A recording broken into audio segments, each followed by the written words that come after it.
नमस्कार नमस्कार मित्रांनो.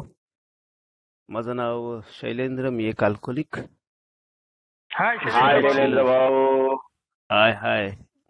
ईश्वराची असीम कृपा, तुम्ही सर्व बांधवाचं सुंदर शेअरिंग, ए संघटनेचा साथ, माझं परिवारचं प्रेम. आज दारूचा घातक घोट घेतला नाही आहे आणि आनंदाने जगण्याचा प्रयत्न करतोय मित्रांनो. थोडाफार यशस्वी आहे, त्याचा आनंद आहे. माझा आवाज जर बंद झाला का, थोडा रेंजचा प्रॉब्लेम आला तर निश्चितच कळवा. Okay okay. मी सगळ्यात पहिले आभार व्यक्त करतो आपला परिवर्तन ऑनलाईन समूह महाराष्ट्र याचा, आणि त्याद्वारे मला सगळ्यात आधी अमोल भाऊनी ही संधी उपलब्ध करून दिली. मित्रांनो, खरोखर एक मनुष्य सुखावतो की ज्या मनुष्याला साधे भाषेत की आपण कोणी हाय हॅलो करत नसता, अशा अवस्थेमध्ये त्याची संध्याकाळ अर्धरात्र जात असते. तो उजेडापासून पळत असतो, एकटा पडला असतो. चार चौघात सोडा हो, घरात पण त्याची काहीही किंमत राहिली नसती.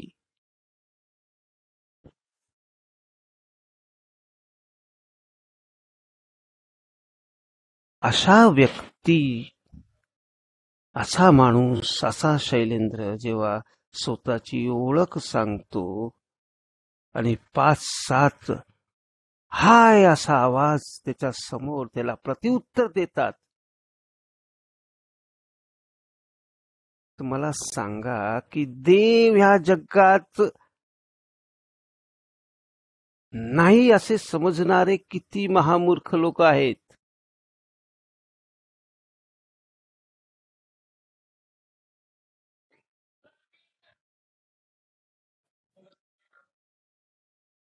मित्रांनो, आजचा विषयावर मी येण्याआधी थोडीशी माझी पूर्वभूमिका, आणि सगळ्यात आधी अमोल भाऊनी जो प्रश्न केला होता तेव्हा मी हँड्रेस करणार होतो की माझी पण ह्या परिवर्तन ऑनलाईन महाराष्ट्र याची पहिलीच सभा मी करतो आहे.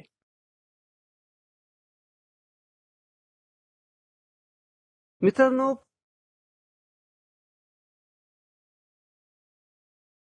माझा जन्म एक मध्यमवर्गीय, तर त्याच्यापेक्षा थोडं खाली समजा का थोडं वर समजा, अशा परिवारात, संस्कारी परिवारात झाला. आता मी पुन्हा शेअरिंग करतोय त्याच्या आधी पण 2 शब्द सांगणार की मी तर गुजरातमध्ये राहतो. माझं मराठीवर एवढं चांगलं प्रभुत्व नाही आहे, म्हणजे काही चुकीचं बोललं गेलं तर माफ करा.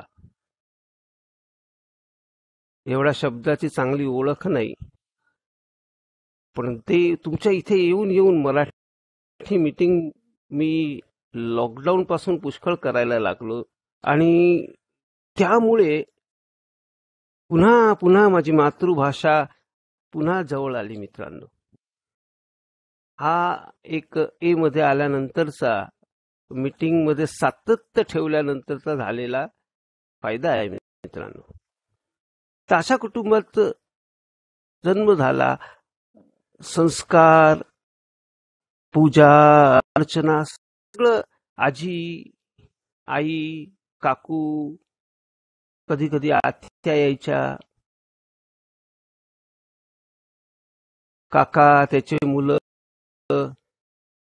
इतका सुंदर माहोल होता ना मित्रांनो, की मला बिघडण्याची इच्छा असली तरी मी बिघडू शकणार नाही, असा वातावरणात हळूहळू मोठा झालेला शैलेंद्र. इथे असं सांगतात ना की हा एक आजार आहे, आणि आजार ते 12-13% लोकांमध्ये असतो, आणि तो जन्मजात असतो.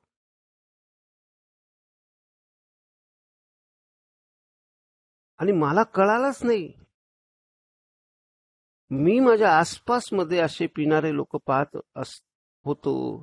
कोणी गटारात पडलेलं, कोणी असं कसं पण बोलणारे, शिव्या देणारे, कपडे खाणारे, बायकोला मारणारे असे लोक पाहायचो. माझ्या आत्याचे हसबंड ते पण चिक्कार दारू पिणारे होते. दुसरे एक मावशीचे हसबंड. म्हणजे तेव्हा मी कानाला खडा लावला की जीवनात मी कधी दारूला हात लावणार नाही, कधी नाही.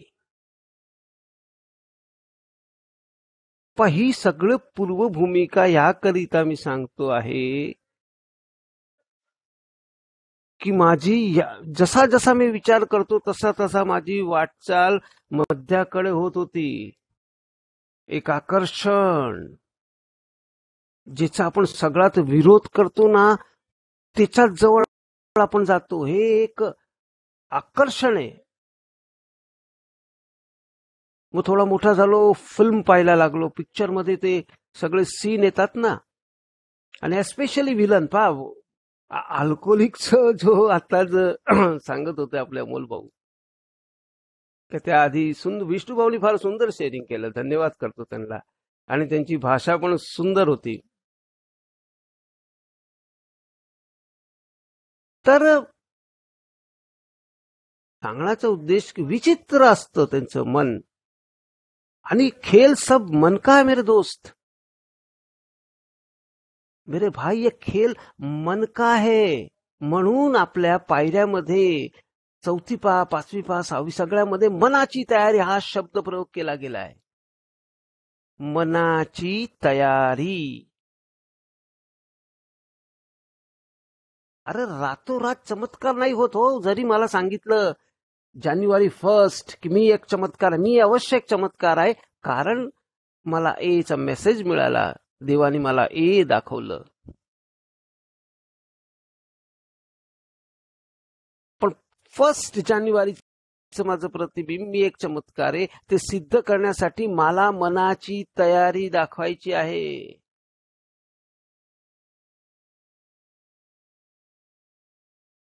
रातों-रात नहीं, ये सत्ता थोडी है की रातों-रात पलट जाएगी दोस्तों.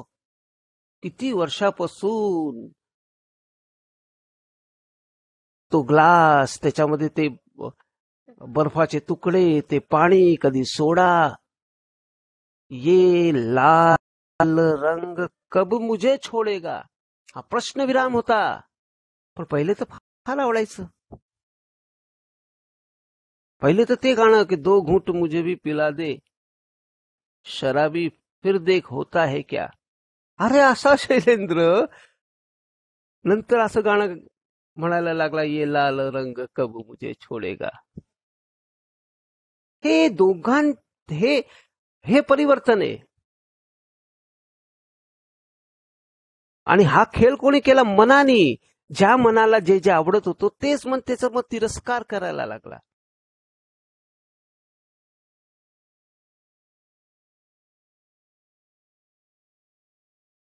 फार आनंदाचा क्षणी हातात ग्लास आला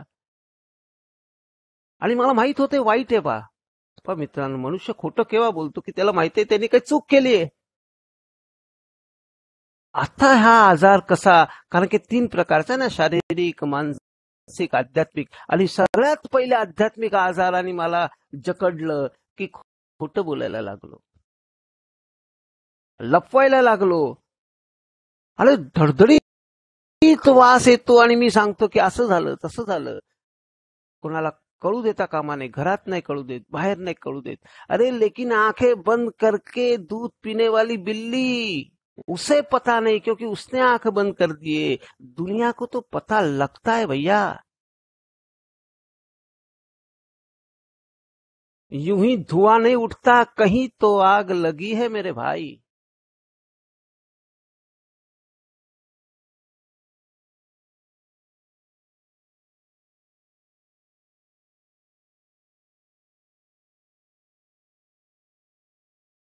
माझ्या श्वासात, माझ्या वासात, सहवासात सगळीकडे हे मध्यानी नायनाट करून टाकला. हॉस्पिटलायझेशन झालं, ऍक्सिडेंट झाले, हे झालं, ते झालं, व्यसनमुक्ती केंद्र झालं. ह्या सगळ्या गोष्टी झाल्यानंतर आखरी पडाव ची मीटिंग. आणि पहा, इथे 2 शब्द दिले गेले आहेत. पुष्कळांचा तो अनुभव असेल, एक स्लीप आणि एक रिलॅप्स. मी आजपर्यंत स्लीपी झालो नाही आणि रिलॅप्सही झालो नाही. पण माझ्या हातात 6 महिन्यांनी, वर्षांनी, 9 महिन्यांनी, 3 महिन्यांनी पुन्हा दारूचा ग्लास आला. कारण रिझर्वेशन. डोक्यात मला सोडायचंच नव्हतं हो. मला काय वाटत होतं, ये सब अच्छा हो जाएगा, ये हो जाएगा, ऐसा हो जाएगा. कधी भीतीपोटी सोडलं, कधी फोर्सफुली सोडलं, कधी अरे बायको चिडली आहे, मुलाला असं झालंय, आजारी आहे. कारण जसं दारू पिण्यासाठी मला कारण, तसं सोडण्यासाठी मला कारण होते आणि ते सॉलिड होते. म्हणून तेवढा वेळ. आणि सगळं शांत झालं तर पुन्हा दारूकडे वळलो. अरे पहा, देव तेव्हाही माझ्या सोबत होता मित्रांनो. गंमत पहा, मी असा विचार करत होतो की बाहेर मला रात्री पिऊ देत नाही म्हणून मी सकाळी प्यायला गेलो. बाहेर होतो म्हणून जास्त पितो. तर देवाची कृपा झाली, बायको म्हटले बाबा घरी प्या. पहा गंमत पहा, किती म्हणजे मला जे पाहिजे होतं ते देवाने दिलं. पण हा आजार आहे, मी मान्य करत नव्हतो ना. मला वाटलं तर मस्त घरी 2 पैक पी के मस्त खा के सो जाऊंगा. पण वो कहते हैं ना, वो उसको शीरा हजम नहीं होता. अशातली माझी गत. मला मजाच यायची नाही 2 पॅक पिऊन. त्यात तर विष्णूभाऊ म्हटले ना की लगेच धावायचं. मग पहा, हुशार असता ना, अल्कोहोलिक किती हुशार असतो. मी ऑफिसातूनच 2 पॅक पिऊन यायचो आणि घरी दाखवायला 2च पितोय. पण त्याच्यात पण संतोष नाही, समाधान नाही, मजा नाही. कारण मी आजारी होतो, मला तेव्हाच कळायला पाहिजे होतं.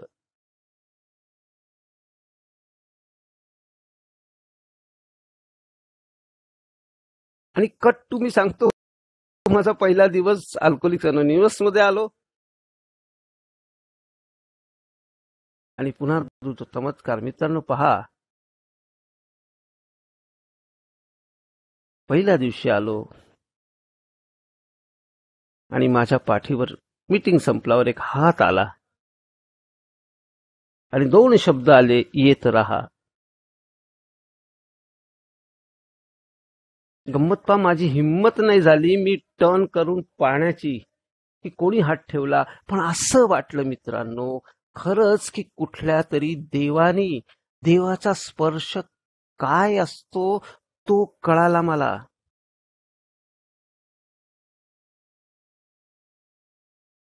शहारे आले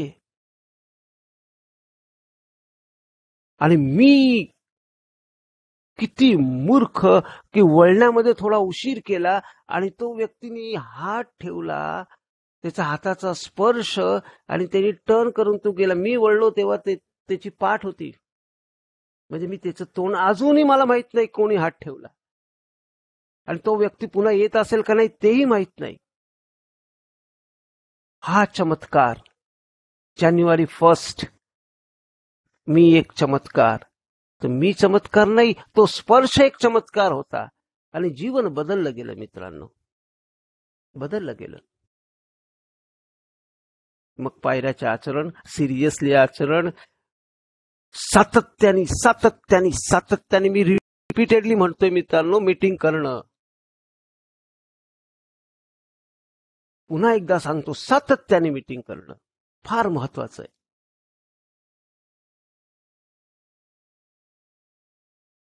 असं समजायचं की आपण ते रोजचे कामदार असतात ना, त्यांनी जर 2 दिवस खाडे केले तर पगार कापला जातो ना. पगार त्याचे कॉर्पोरेशन वाले का सरकारी नोकर जे असतात तर त्यांना तर काही नाही, तो रजा घ्या का काय घ्या, पगार तो मिळतोच. पण जे रोजचे कामदार असतात त्यांना खाडे करणं चालणार नाही.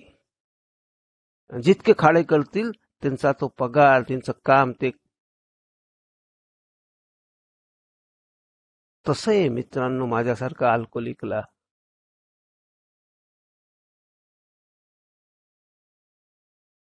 आता मी विषयावर येतो मित्रांनो, थोडं माफ करा, माझ्याविषयी जास्त सांगत गेलो. तर मित्रांनो काय आहे की जेव्हा नम्रता, मला आता आठवलं ते हास्य जत्रामध्ये तो एक मनुष्य म्हणतो ना, संगीत क्या है संगीत, नम्रता क्या है नम्रता. हाँ, कैसी है नम्रता. नम्रता म्हणजे काय मित्रांनो, ए मध्ये नव्हतो तेव्हा नम्रताचा अर्थ की हळू बोला, गुलू गुलू बोला, प्रेमाने बोला, नतमस्तक होऊन बोला, मोठ्यांचं ऐका, वडीलधारी माणसाचा समोर बोलायचं नाही. म्हणजे फार हा मुलगा, अरे काय शैलेंद्र किती शहाणा, किती नम्र, मोठ्या आवाजात बोलतच नाही आणि मोठ्यांचं किती सगळ्यांसमोर पाया पाया किती पाया पडतो, ऐकतो कसा, किती काम करतो. हे लांब नम्रता असं मला कळालं. पण जेव्हा मित्रांनो एची सुरुवात झाली आणि जेव्हा मी इथे पाहायला लागलो सिरियसली की काय होत आहे मित्रांनो, की इथे जुने जे सभासद होते ते नवीन सभासद सोबत चैतन्याबद्दल बोलताना, म्हणजे विषय माहिती सांगताना कधी अधिकाराने नाही, नम्रतापूर्वक बोलायचे. आता माझा तर जो स्वभाव आहे, मला ते सांगतात की बाबा ही आपली प्रस्तावना आहे, एबिल साहेब आहे, एबिल साहेबांची हे पुस्तक वाचायचं, हे आपली बिग बुक आहे, 12 पायऱ्या 12 रूढी, असं तसं. आणि मी पुष्कळ प्रश्न विचारायचो. प्रश्न काय, मी त्याला विरोधच करायचो की असं थोडं असतं, असं नाही, काहीही प्रश्न विचारायचो. पण त्यांनी कधी उद्धटपणाने उत्तर मला दिलं नाही. नेहमीच नम्रतापूर्वक त्यांनी मला उत्तर दिलं. आणि तेव्हा कळालं की ते असं का करून राहिले, कारण त्यांच्या बेंचवर ती नम्रता बसली होती. मी त्यांना चिडवायचो, काही उदाहरण द्यायचो, फक्त शिव्या नाही द्यायचो, बाकी सगळं काही द्यायचो. पण समोर प्रत्युत्तर कधीही. मला कळतं हे मनुष्य यार गुस्सा क्यों नहीं आ रहा उनको, कारण त्यांना माहित होतं. आणि ते मग हसत असं म्हणायचं की बाबा काही नाही, थोडे दिवस ये, तुलाही कळेल, जे तू प्रश्नाचं उत्तर तुला मिळेल. कारण का आजार त्यांना कळाला होता, मला तर आजार आहे तेच माहित नव्हतं. आणि मग पहिली पायरी 100% घेतली, मध्यमुक्त झालो. इथून सुरुवात झाली. ती समोरच्या बेंचवर बसली होती ना नम्रता, ती मला आता माझ्याकडे पाहिजे होती. आणि दुसरी पायरी म्हणजे श्रद्धेचा मार्ग, खरी लीनता, मोकळे मन. आणि तेच मला श्रद्धेपर्यंत नेऊ शकतात. आणि माझा हरवलेला विवेक मित्रांनो दुसरी पायरीमध्ये श्रद्धेपूर्वक त्या देवाने मला मिळवून दिला. आणि परमेश्वराने मला माझा विवेक पुन्हा मिळवून दिला. आणि विवेक मिळणं म्हणजेच मला नम्रताची पहिली भेट मिळाली. आपल्याला कोण व्यक्ती माहीत असतात, की जसे अमोल भाऊ आहे, राहुल भाऊ आहे, योगेश भाऊ आहे, पण ते समोरासमोर जेव्हा येतो आपण हाय हॅलो करतो तेव्हापासून आपली दोस्ती सुरू होती ना. मग तसं दुसरी पायरीमध्ये त्या नम्रताशी माझी हाय हॅलो झाली. आणि नंतर तुम्ही लोकांनी सांगितलं मला की बाबा तुझा देव, तू त्याला रंग दे, तू नक्की कर देव, कुठलाही देव तू नक्की कर. दुसरी पायरीपर्यंत मला उच्च शक्ती हे नावाखाली मी स्वीकार केला. नंतर मला कळालं की देव माझा आहे आणि मला सांगितलं की तू त्याला रंग दे, तू त्याला रूप दे. मित्रांनो, त्या देवाने मला माझी चॉईस विचारली नव्हती की बाबा तुला कुठे जन्म घ्यायचा आहे शैलेंद्रा. आणि मला विचारलं असतं तर मी सांगितलं असं मला तर अंबानी परिवारमध्ये जायचं, मला इथे सांगितलं असतं ना. पण त्या देवानेही मला विचारलं नव्हतं चॉईस, पण तुम्ही लोकांनी मला चॉईस सांगितली. काय कशासाठी? देव नक्की करण्यासाठी चॉईस. की इथे कधीच सांगितलं नाही की तुझा हा देव हे कर. आणि इथे म्हणून गॉड साठी पण सांगतं गुड ऑर्डरली डिरेक्शन. म्हणून इथे सगळे माझे सदस्य गॉड आहे, कारण ते मला गुड ऑर्डरली डिरेक्शन, मला 12 पायऱ्या पण ऑर्डरली दिल्या की पहिली ही घ्यायची, दुसरी घ्यायची, तिसरी घ्यायची, चौथी घ्यायची. मित्रांनो, हे जे सगळं जमलंय ना, ते कृपा आहे त्याची. आणि नंतर मला ते लिस्टिंग, माझे दोष, माझा भूतकाळ, आणि इथे मला तेव्हा कळालं मित्रांनो, चौथी पायरी घेता घेता की नम्रता आणि जबाबदारी या 2 शब्दातच ए मधली प्रगती ओळखली जाऊ शकते. की मी इथे सांग, हा आपला फुल स्टॉपचा प्रोग्रामच नाहीये. आम्ही प्रगतीची गोष्ट करतो, पूर्णतेचा नव्हे. इथे सांगितलं आहे ना, हे कसं घडतं मध्ये लिहिलेलं आहे शेवटी 12वी पायरी नंतर. तर चौथी पायरीतच कळालं की माझ्याकडे जर नम्रता असेल आणि मी जे जबाबदारीचं वहन करेल, जसं आपली मीटिंग 7:30 सुरू होतात की 7:30 5 मिनिटं कमी असताना कसे आपले चेअरमॅन जुळतात. जबाबदारीचं वहन म्हणजे नम्रता आणि जबाबदारी या 2 शब्दात ए मधली प्रगती ओळखली जाऊ शकते. म्हणजे अजून पूर्णपणे मला नम्रता काय ते कळाली नव्हती. दिसलं होतं फक्त ही नम्रता आहे बाबा, असं करतं. पण खरी ओळख मला गंमत पा. म्हणून इथे सांगतात मार्गदर्शकाची काय आवश्यकता आहे.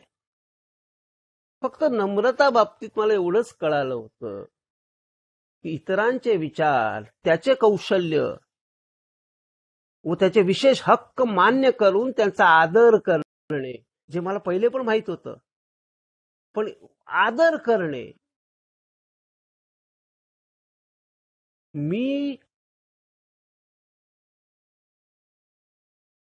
खोटा त्याला नम्र होऊन वाकत होतो, पण इतरांचं कौशल्य पाहून, म्हणजे ते माझ्या हाताखालीचं असले तरी त्याचं जर कौशल्य चांगलं असेल तर मला ते मान्य करायचंय.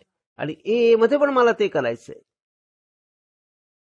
आणि माझी झालेली चूक स्वीकारणे हा नम्रतेचा खरा मार्ग आहे. आणि यामुळे तुम्ही नम्रतेला भेटू शकतात. आणि नम्रतेला भेटण्यासाठीचाच हा मार्ग आहे. आणि त्या दिशेलाच मी माझी चूक मान्य करेल, लोकांचं कौशल्य ओळखेल, त्यांना आदर करेल. त्या दिशेलाच नम्रता नेहमीच वाटचाल करीत असते. मित्रांनो, आत्ताच आपले अमोल भाऊ त्यांचं उदाहरण तर फार, म्हणजे हे जीवनाच्या प्रत्येक दिवशी होणार आहे. कारण की भूतकाळात मी जे काही बोलतोय ना की अजूनही 2 मिनिटं, तसं माझं ब्रीज वाक्य 5 मिनिटं ऑन द रोड. कुठे आहेत हा प्रश्न विचारला ना तर माझं एकच उत्तर, बस ऑन द रोड.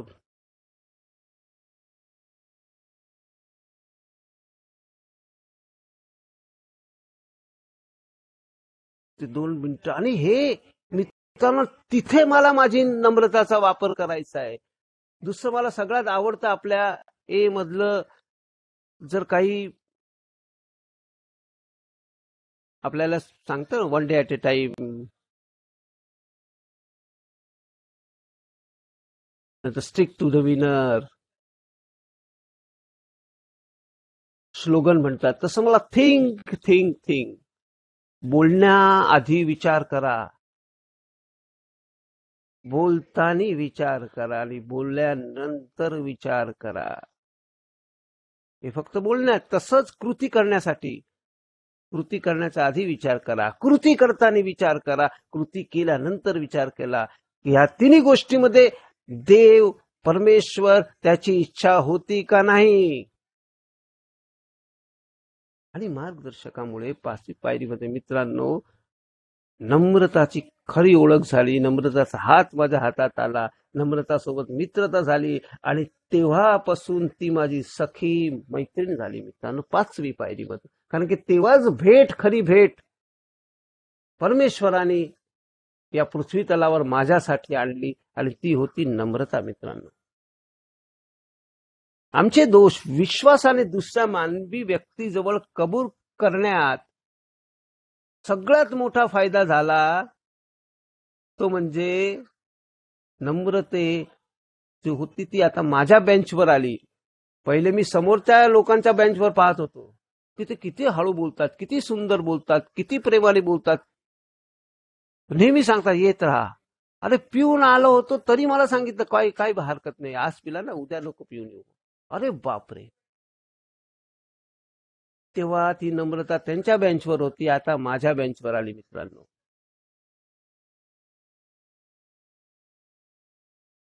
आणि तिचा हात हातात घेऊन पुढची वाटचाल करणे आणि जीवनाला एक नवीन उंचीकडे नेणे, हाच आता निर्धार मनात मी घेतला मित्रांनो. आणि 5वी पायरीमध्ये ही भेट मला उच्च शक्तीने दिली आणि आता मन मोकळं मी बिनधास्त सांगू शकलो. नॉट ओनली मार्गदर्शकासमोर मित्रांनो, मी नॉर्मल पण शेअरिंग मध्ये माझ्या मनात जे काय आहे, जे काही घाण होती तेही सांगतो आणि काय बदल झाला तेही सांगतो. आता नम्रताची गाठ पडली आणि तिने मला काय शिकवलं मित्रांनो, फार गंमत आहे. नम्रता कशी होती माझ्यासाठी, जशी आई असती, ताई असती, माई असती, अक्का असती. आणि तशी जी नम्रतांनी मला शिकवत गेली, लहानपणी जसं बोट धरून तसं असं माझं मन धरून.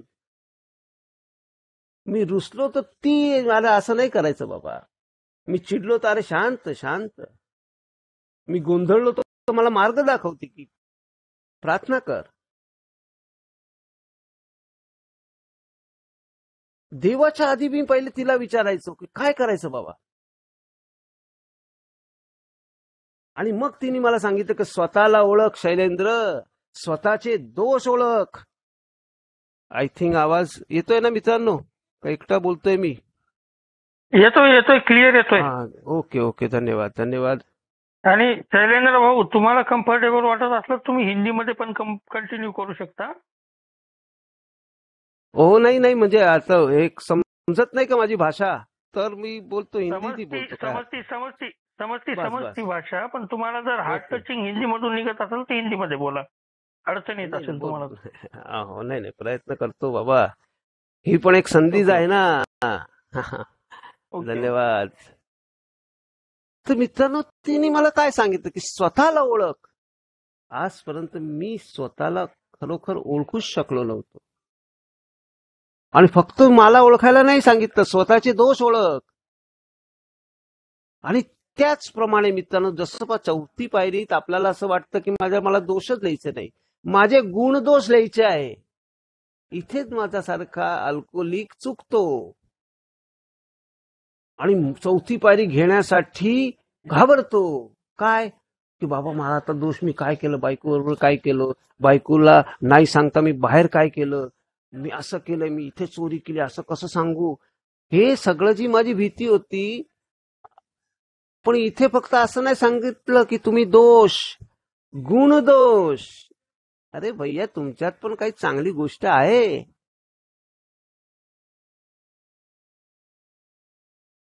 तुमच्यात काही कौवत आहे, तुमच्यात काही कारिगरी आहे.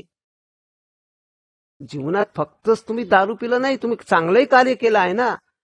पण त्याला ओळखणं आवश्यक आहे, कारण की ते पुढे कंटिन्यू करायचं आहे. मी चांगलं केलंय, चांगलं केलं होतं, पण या दारूमुळे सगळं विसरलो मित्रांनो, सगळं विसरलो. रस्त्यात रस्त्यात कोणी धडपडलं, पडलं, रक्त निघालं तर मी त्याला उचलून माझं सगळं काम सोडून हॉस्पिटलमध्ये घेऊन जाणारा शैलेंद्र, घरामध्ये मुलगा तापाने फणफणत होता, त्याला सोडून दारू प्यायला गेलेला आहे. आता तोच शैलेंद्र आहे जो रस्त्यात पडलेल्या माणसाला घेऊन हॉस्पिटलमध्ये जातोय, पैसे भरतोय त्याचे.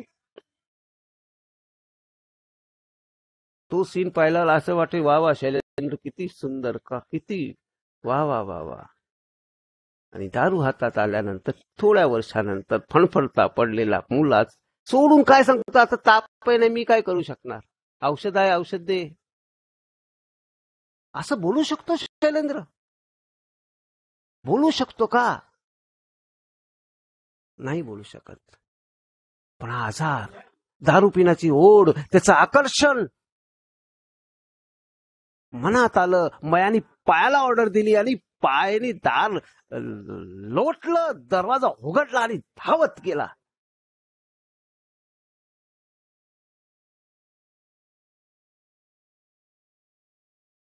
स्वर्गाची अप्सरा आली असती ना तरी मी धावलो नसतो मित्रांनो, पण त्या दारूची ओढ.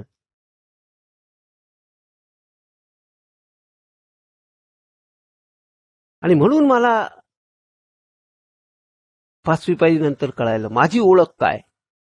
आणि फक्त माझे दोष नाही, माझ्यातली ताकद, माझं प्रेम, मला माझी जाण झाली मित्रांनो. जी दारू उपाय मी विसरलो होतो, ते मी आता तुम्हाला उदाहरण दिलं की न ओळखणाऱ्या माणसाला पण मदत करणारा शैलेंद्र, त्याची ओळख झाली. अरे मी तो ऐसा था भैया. काय काय होती बा दारू पायी आपली परिस्थिती. आपल्याला ते राजा दुष्यंत आणि शकुंतला, नाही त्याचा दुर्वासा का कोणाच्या श्रापाने शकुंतलाला श्राप मिळाला होता की तू ज्याला आठवण करते आहे, तुझं ज्याच्यावर प्रेम आहे, आणि ते प्रेमाच्या आठवणीमुळे तू माझा आदर सत्कार केला नाही, तर तोच तुला विसरून जाईल. ह्या दारूचा श्राप मला असाच मिळालाय. आणि म्हणून जेव्हा शकुंतला तिथे गेली, त्याचा गर्भवती होती, तेव्हा दुष्यंत राजाने त्याला ओळखलं नाही. हा दुष्यंतच.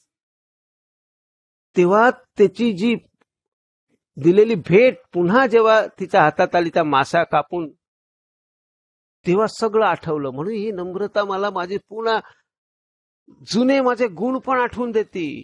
दोष तर देती, कारण की दोष मला कमी करायचंय मित्रांनो, नाईनाट तर होऊ शकणार नाही. 7 घातक पाप सांगितले गेले. बापरे, पाप शब्द वापरला गेलाय, नुसते दोष नाहीये.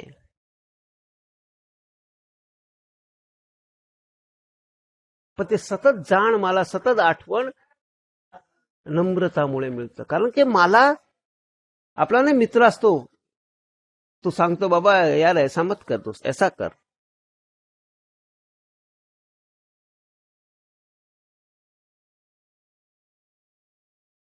आणि जोपर्यंत मित्रांनो मला नम्रता समजली नव्हती, की मिळाली नव्हती, तोपर्यंत मी पुरेपूर विनयशील, प्रामाणिक, निर्भय नव्हतोच, भयभीत होतो. पण आता काय, 5वी पायरी नंतर मित्रांनो माझे दोष कळाले. आणि 6वी पायरीमध्ये जेव्हा मला निर्णय घ्यायचा, जसं 3री पायरीमध्ये निर्णय घ्यायचा आहे की माझ्या इच्छा आणि जीवन मला समजलेला देवाला समर्पण करायचं आहे, त्याचा निर्णय घेतला 3री पायरीमध्ये. तसं 6वी पायरीमध्ये मला निर्णय घ्यायचा आहे की माझे जे दोष, जे मला आता कळालेले, मला सांगितले गेले आहे, ते दोष मला देवाला स्वाधीन करायचे का नाही, आणि त्याची ताकद मला त्या नम्रतामुळे मिळाली. आणि नम्रता जी मी समजलो होतो मित्रांनो, ह्या जगाने मला ओळख करून दिली होती. कित्येक वेळाला ते मला जुनं पुन्हा आठवतं की यार मी कुछ झुक मैं छोटा बोल के मैं छोटा हो जाऊंगा. मी कोणाचा अपमान सहन केलं तर म्हणा येतो याला बायला आहे, कोणी त्याला बोलून जातं. मला वाटतं नम्रता म्हणजे ते होतं. म्हणजे पण नाही, नम्रता मला काय सांगते की मी जसा आहे ना तसा मला माझा स्वीकार करायचा आहे. मी जसा आहे तसा मला माझा स्वीकार करायचा आहे असं नम्रता मला सांगते. आणि तुम्ही पहा हे मध्ये माझा मी जसा होतो ना तसा तुम्ही लोकांनी स्वीकार केलाय. मी तुम्हाला सांगितलं मला मराठी बरोबर येत नाही, तुम्ही स्वीकार केला ना. आणि मला ऑप्शन दिलं की तुम्हाला बाबा हिंदीत कम्फर्टेबल असेल तर हिंदीत बोला, पण मित्रांनो मला कम्फर्टेबल गुजराती आहे. मी इथे राहिलोय गुजरातमध्ये. पण पण देवाची इच्छा आहे आणि तो एक हळूहळू तुमच्यामध्ये येतात, तुमचं ऐकता ऐकताच मी शिकलोय. आणि म्हणून मी जसा आहे तसा मला स्वीकारायचं. तुम्ही लोकांनी तर स्वीकार केला, आता मला स्वतःला स्वीकार करायचं. तर काय मला हे स्वीकार करायचं आहे की शैलेंद्र तुला मराठी व्यवस्थित येत नाही, त्याचा स्वीकार कर. म्हणून मी पहिलेच सांगून देतो, नाहीतर त्याला मला मुझे नानम लागती. अरे बापरे, लोकांना कळेल की मराठी येत नाही, मराठी असून तर काय होईल. अरे छोड़ो यार, किस किस से डरते रहोगे, किस किस से डरते रहोगे, पूरी जिंदगी डरते रहोगे.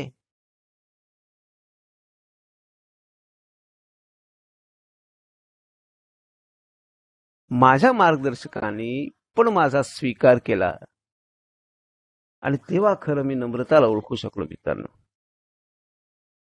आणि 5वी पायरी घेतानाच मार्गदर्शकामुळेच त्याची माझी नम्रताची घट्ट मित्रता झाली.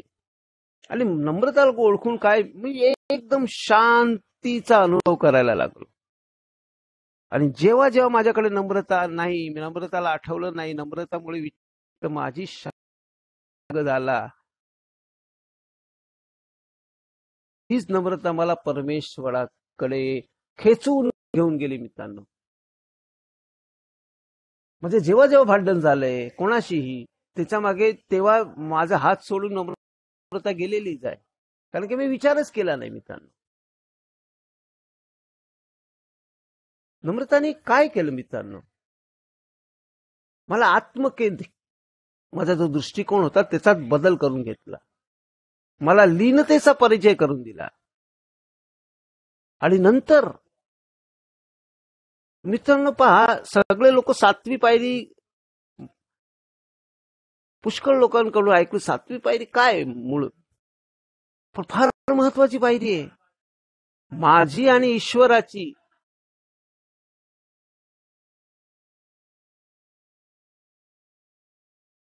समोरासमोर येणं, ती 7वी पायरी आहे. असं म्हणतात की 11वी पायरीमध्ये आपण जेव्हा ध्यान करतो तेव्हा देव काय सांगतो ते ऐकायचं. ध्यानमध्ये प्रार्थना म्हणजे मी विनंती करतो,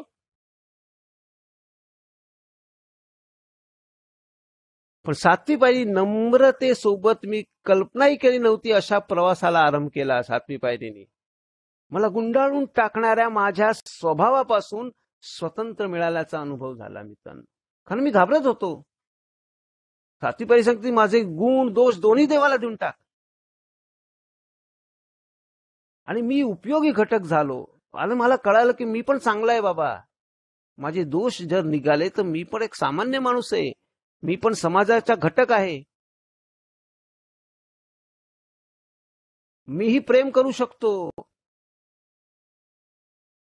आणि माझ्या मनात 7वी पायरी घेताना कळाले की मी फक्त साधन आहे. तेव्हा नम्रतापूर्वक परमेश्वराला आळविले की त्याने आमच्यातील बारीक सारीक स्वभाव दोष दूर करावेत.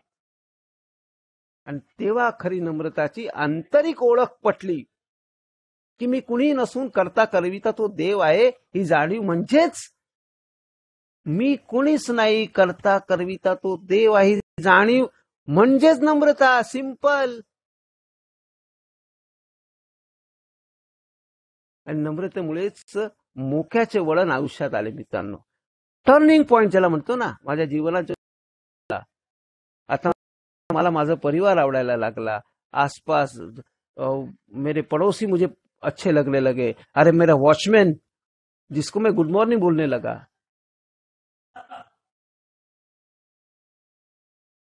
आणि नम्रतेचा हात हातात धरून एचा जीवनमार्ग मला आनंदमय बनवू शकतो. नाही तर तिचा हात सोडला तर पुन्हा मध्यपाशाच्या अंधारात आणि निराशेच्या गर्तेत पळत ढकलला जाऊ शकतो मी मित्रांनो. हे हे हे एकदम नक्कीच आहे. ते म्हणतात ना काळ्या दगडावरची रेख. परमेश्वराने नम्रता ही ओझी न वाटता, मला ओझं वाटतं की अरे वा देव देव देव, काही ओझं नाहीये. खरं माझे जीवन त्याच्यासाठीच मला वाचवलंय देवाने. बाकी देव मला केव्हाही मारून टाकला असता. तेव्हाच मला वाचवलं कशासाठी, की मला जे काही मला कळतं आहे, जे काही माझ्या तुम्ही लोकांमुळे माझ्यामध्ये जी काही ज्ञान आलेलं आहे, 12 पायऱ्याचे आचरण करता करता मला जीवन जे काही समजले ते मला दुसऱ्यांपर्यंत पोहोचवायचं आहे.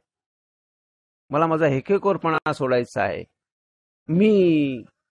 मला माझं केंद्रस्थान सोडून मला परिघाकडे मार्गक्रमण करायचं आहे मित्रांनो. आता मला माझ्यासाठी काहीच नको. जे काही पाहिजे तर माझ्या परिवारासाठी, माझ्या बांधवासाठी, माझ्या समाजासाठी.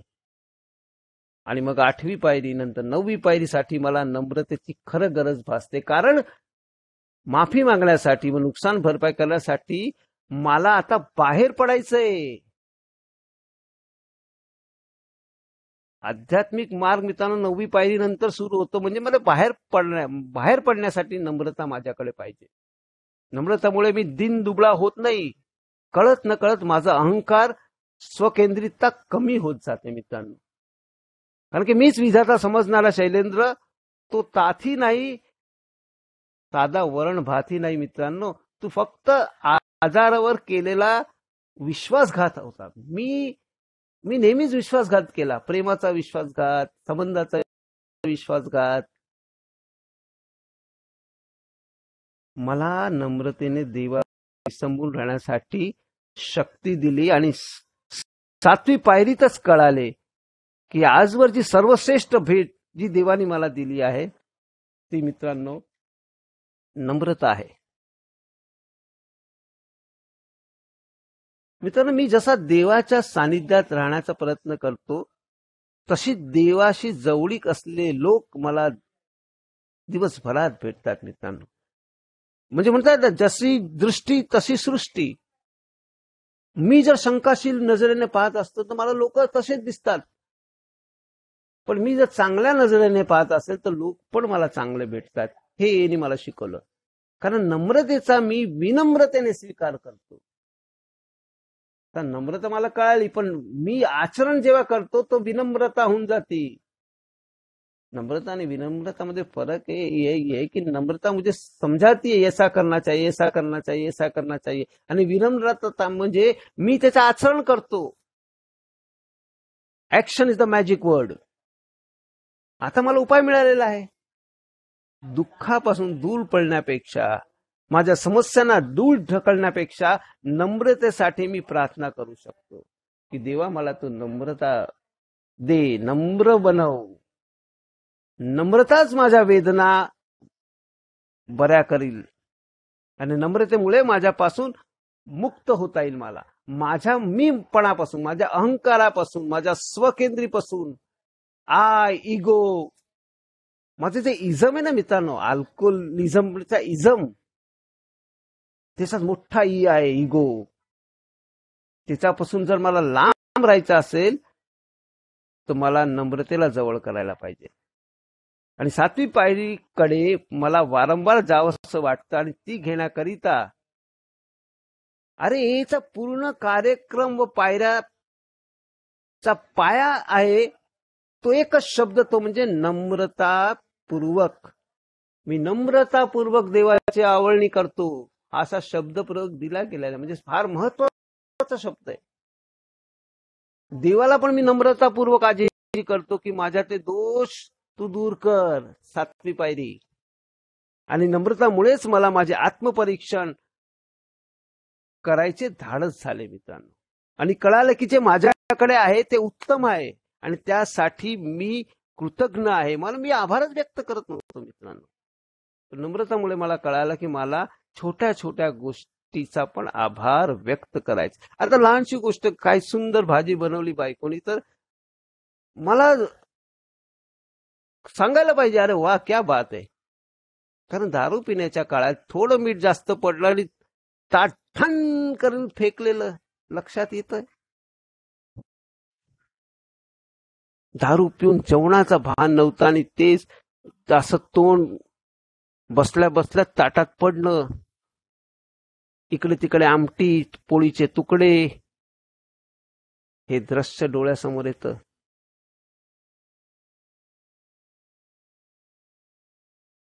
फ्लॅशबॅक मध्ये थोडासा गेलो ना तर पुष्कळ दृश्य डोळ्यासमोर येतं. पण मला आज सांगितलं काही थोडं चांगलं झालं तर तुम्ही थँक्स म्हणा. अरे भैया, अपने बीवी को कभी आई लव यू बोला है याद करो.